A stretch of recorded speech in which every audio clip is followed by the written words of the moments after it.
In this lecture, I'm going to introduce PHP arrays, which is a special kind of data structure in PHP that bears, presentation because it is slightly different than what you would do with something like Java or C++. And so we'll look at it here in this lecture, look at some of the differences and see some of the things that you can actually do with arrays. So the array data type allows for two different forms of indexing. There's sort of the traditional numerical index that you've seen before, where you basically use an integer number to index part of the array. So for instance, I can make an assignment and say state at 0 equals Alabama. And later when I want to access this location, I just use that integer value. In PHP, you also have the ability to create associative indices. So for instance, instead of just having some number, I could use some key to access some value. So basically what we have are these key value pairs for an array. So if I wanted to, for instance, in the case of Alabama, if I wanted to have the state capital be the key, then when I use the array, that key will give me access to the value of Alabama. Now in PHP, arrays can have mixed types, so you do not have to store all homogeneous kinds of data within an array. So I could have integers being stored in strings and booleans and doubles and so forth. So you don't have to have a homogeneous array within PHP. In PHP, when you initialize an array, you do not need to declare an array, or you don't need to declare the variables. You can just go ahead and make the assignment. So you can assign them one by one, saying state 0 equals Ohio, state 1 equals Michigan, Arizona, and so forth. Another thing that you can do is you can do the initialization without an index, and as long as you're using consecutive statements, PHP will know that the first one that you've done is at index 0, that the second one is at index 1, and the next one's at index 2, and so forth. Now with associative arrays, you can initialize them using something like is shown here on the slide, where you basically provide the key and then the value. So here I'm saying state at key hot is Arizona, and state at key cold is Minnesota.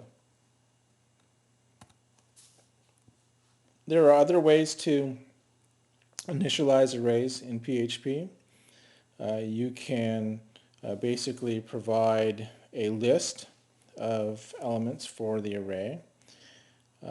Here is the version for integral arrays, where you just list the items.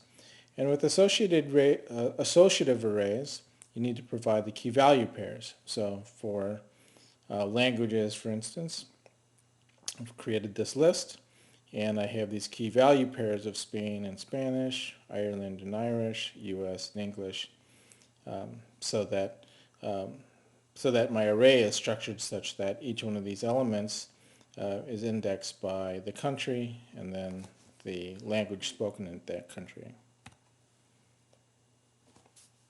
There are a number of array functions that are available to you.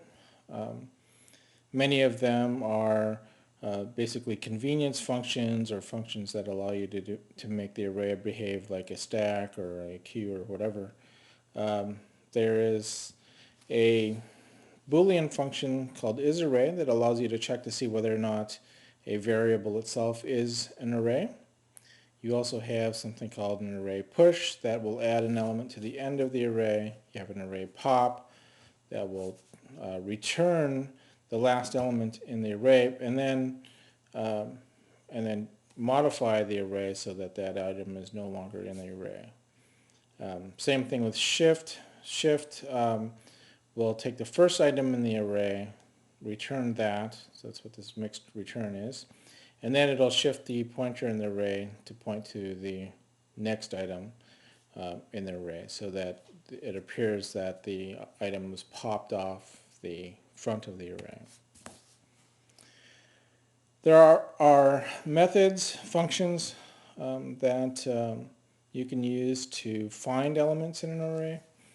You have a function called inArray that will allow you to look for needle within a haystack. And there's a Boolean, optional Boolean, that allows you to say whether or not the match is exact in the sense of matching case. The next function here is array keys. This is something that will return an array containing all of the keys from an associative array. The optional value here is to find specific keys within an array. And then there's array key exists. We'll search to see whether or not a given key is located within an array. Now, the chapter that this material was taken from contains a list of a number of functions that you can use for doing iteration in an array, so that you're not just doing iteration like you would with changing an index, but rather using the iterator abstraction for doing your traversal through a list. Anyway, so there are things like next and previous that you can use. And will move your pointer to the end of array. Current will return the current element in the iterator without moving a pointer. Anyway, so there's a discussion in the reading about what each of these functions does, and I'm going to refer you to those because they are fairly extensive and there's a lot of detail in the text that you can get by using the chapter as a reference. Now, there are methods for checking the size and uniqueness of elements, so you can get the size of the array with the count method. You can get the cardinality of elements in an array, so if I have 3 occurrences of some element in the array count values will return an array that tells how many elements or how many of each element you have in the array. And then array unique will will remove duplicates from the array and make each of the elements unique. PHP also has a wide variety of methods that you can use for sorting and merging arrays. Again, I'm going to refer you to the text for a discussion of each of these features. So anyway, that completes this short little lecture on arrays within PHP.